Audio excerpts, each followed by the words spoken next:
Well, thank you very much. First of all, I wish to thank Julio Velarde and Mark Guzmán for the invitation to be here today.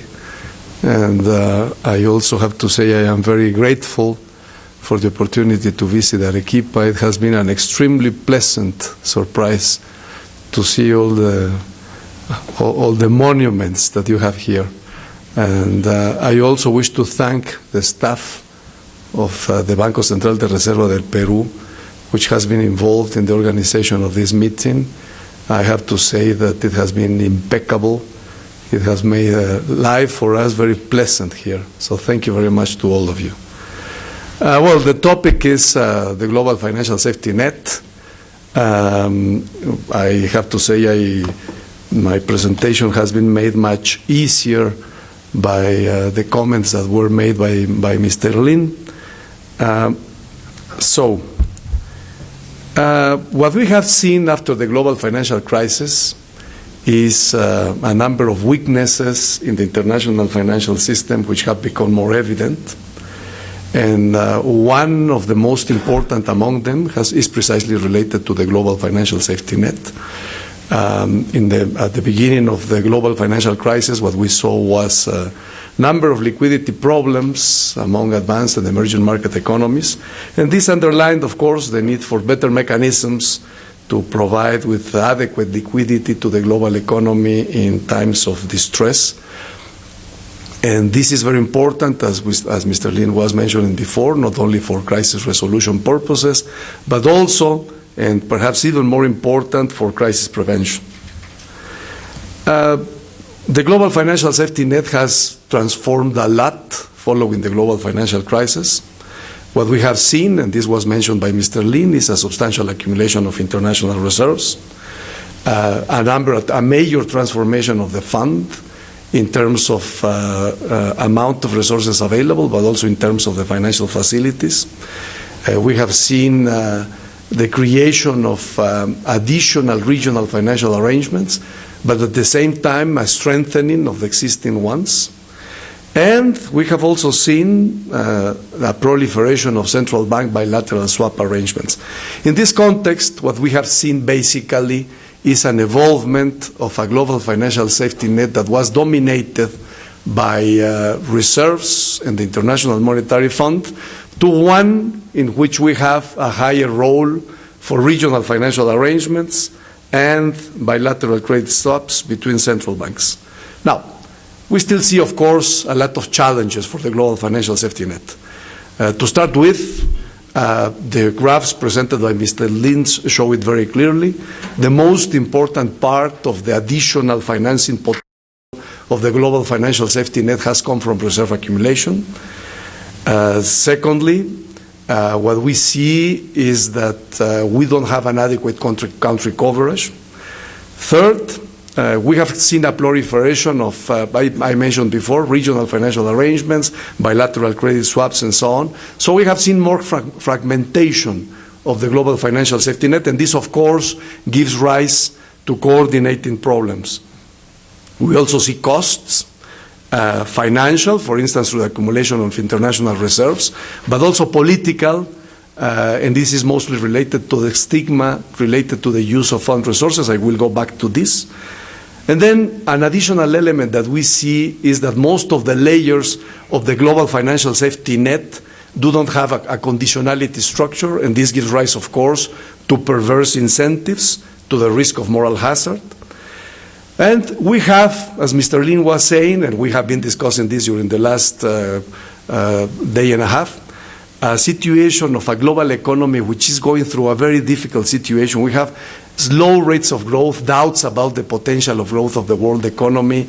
We see cyclical and structural problems in advanced and emerging economies. We have difficulties, particularly among advanced economies, to implement more stimulative monetary policies. We have reduced fiscal space and so on. And, of course, in the absence of additional action to strengthen the global financial safety net, what we see is two sorts of risk, I would say. One of them is related to the fragility of the global economy, And the second one is that the response at the individual country level goes through an additional accumulation of international reserves. With respect to the latter, after the global financial crisis, it is evident that having adequate international reserves is of extreme importance. But this is not cost-free. We have costs related to the accumulation of international reserves. At the country level, of course, we need sterilization to avoid the adverse macroeconomic consequences of additional reserves. These costs may be high, particularly in a situation in which we do not have certainty about the optimal level of reserves. And what is the implication of this? That there may be a precautionary overaccumulation of reserves. But there are also risks, costs at the global level.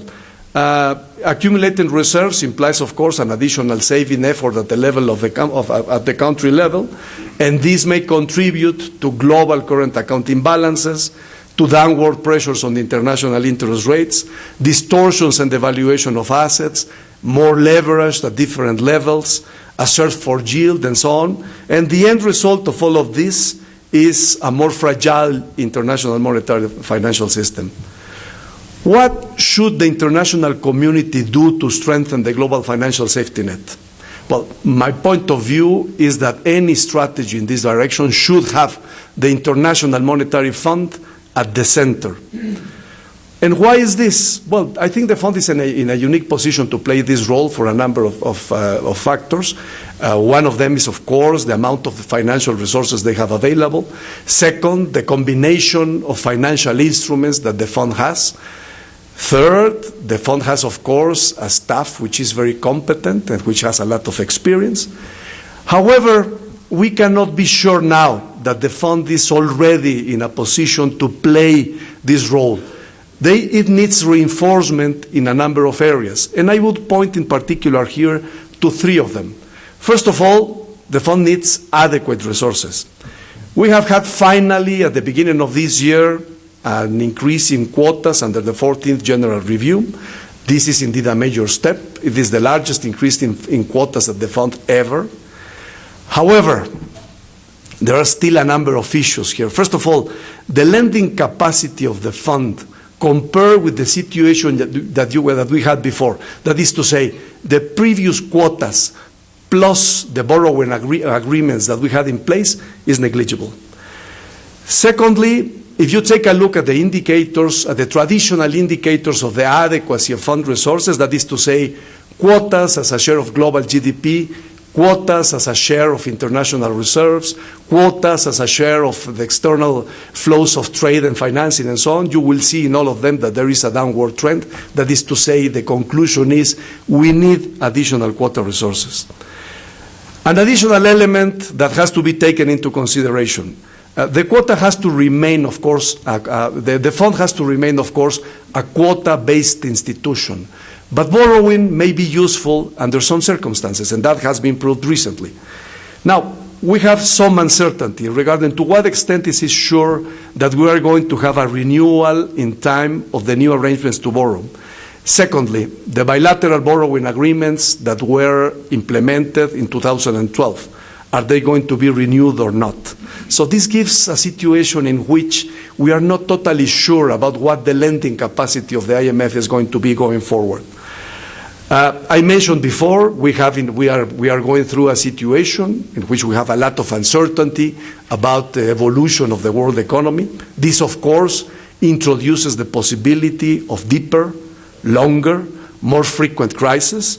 And in addition to that, we have to take into consideration that the global financial crisis has been a reminder that the use of fund resources is not an exclusive business of emerging and developing economies.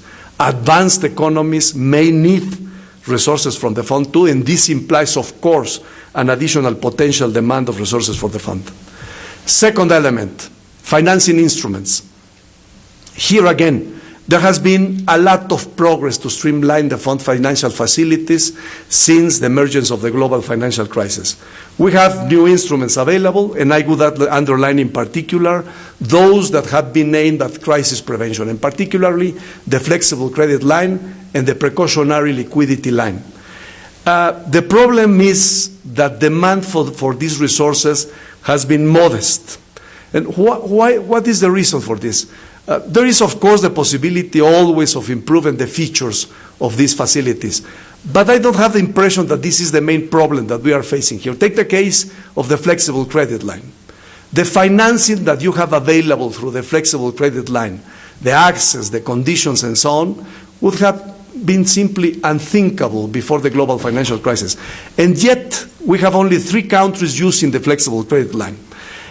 So there should be other reasons for this low demand for the fund financial facilities. I think one very important element here is the stigma associated with the use of the institutional resources. And I will go back to this in a moment.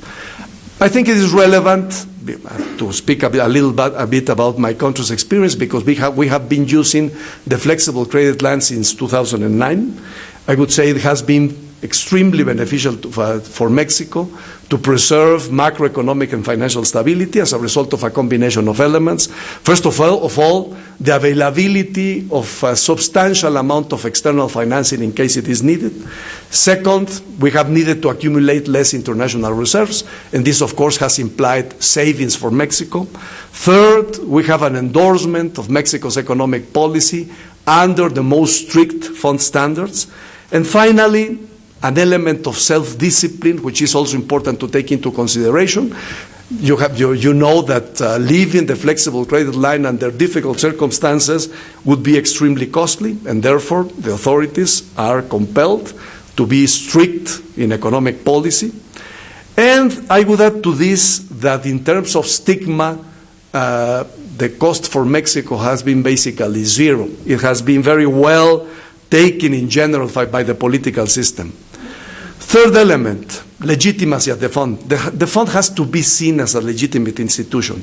Again, the recent reform of quota and governance at the fund has implied a major transformation here. There has been a very important shift in resources from the advanced economies to dynamic emerging market economies, more or less 6 percentage points, a significant amount, also unthinkable before the global financial crisis. In the case of the board, what we see is now all executive directors at the fund are elected. We don't have directly appointed members. Important, very important efforts, but still, again, insufficient. And why is that? There is still an important gap between the participation of emerging market economies in the global economy and the share they have in quotas and voting power of the fund. Secondly, we have the designation of top management. It has not been in the agenda. It still needs to be reformed. What will happen if we do not see additional reforms in governance at the IMF? Well, first of all, the credibility of the institution is at stake.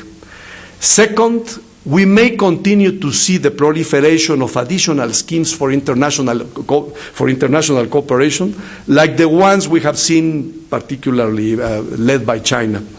And what are the implications of this? Of course, a reduced role for the fund in the world economy, but in addition to that, a more complicated framework for governance at the international level.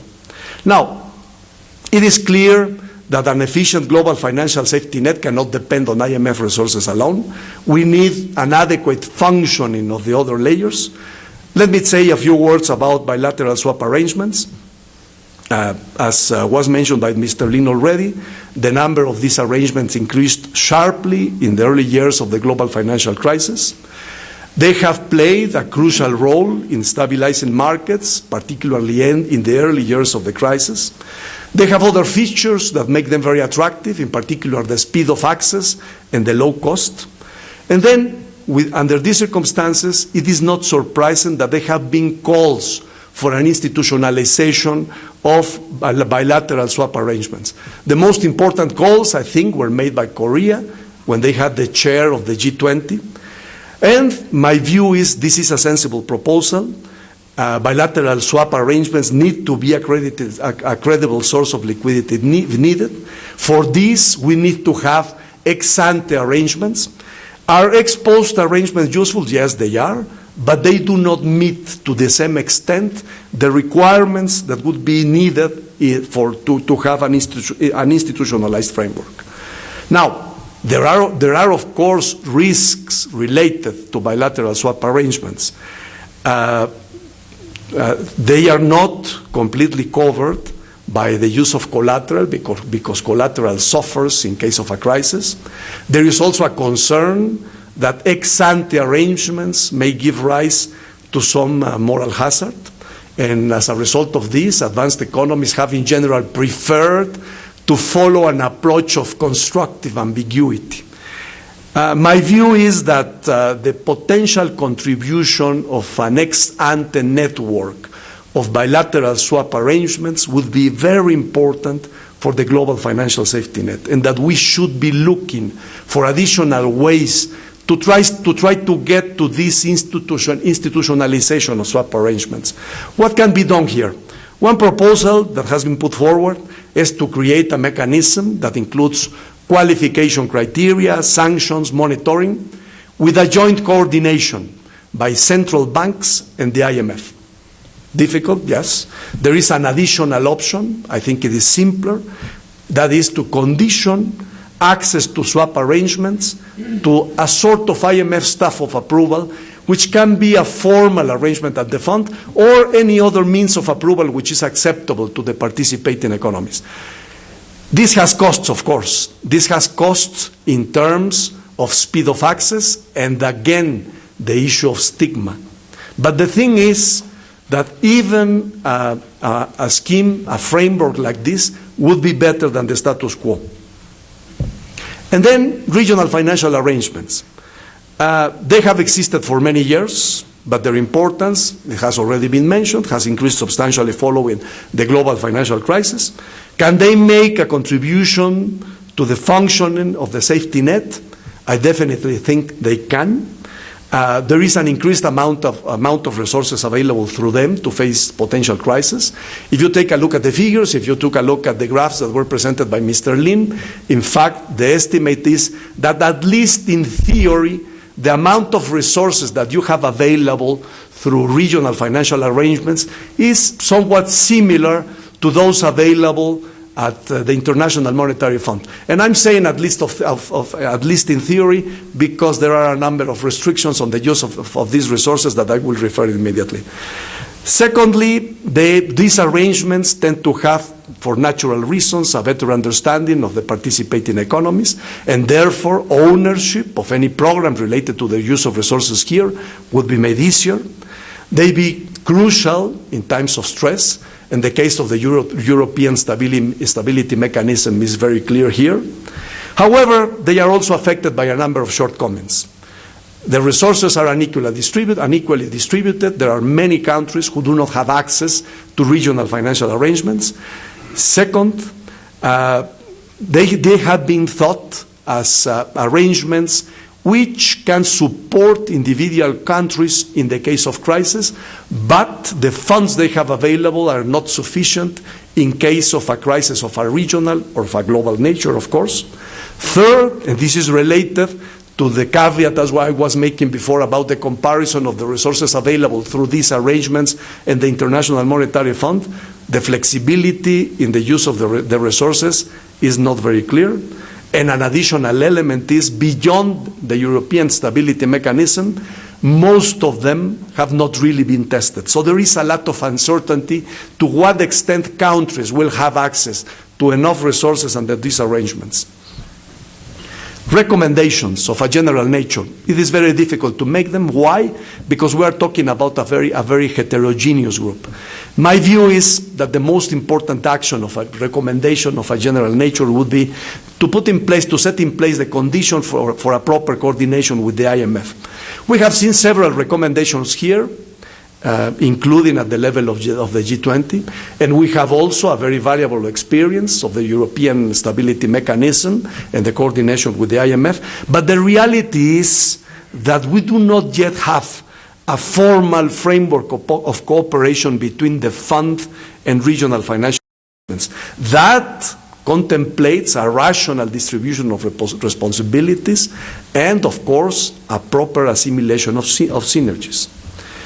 To conclude, what I would say, well, if we are to be realistic, my point of view is that it is very difficult to expect that we will see in the short term a transformation of the global financial safety net on the basis of the lines that I have suggested here. And this is because of the political restrictions that we are facing, but also because of the complexity of the issues that are involved. What will happen in the absence of a stronger and more efficient global financial safety net? The natural result is what I mentioned before, and what we saw very clearly in the graphs presented by Mr. Lin, is countries will continue to attempt at least to accumulate international reserves. By the way, an objective which is becoming a bit more difficult under current circumstances. However, to end on a positive note, I sincerely hope that as the costs at the national level and at the global level of a strategy like this become more evident, more serious efforts will be made to make the global financial safety net a reality. A global financial safety net along the lines I have suggested, or are at least taking into consideration some of those suggestions to make it more efficient. Thank you very much.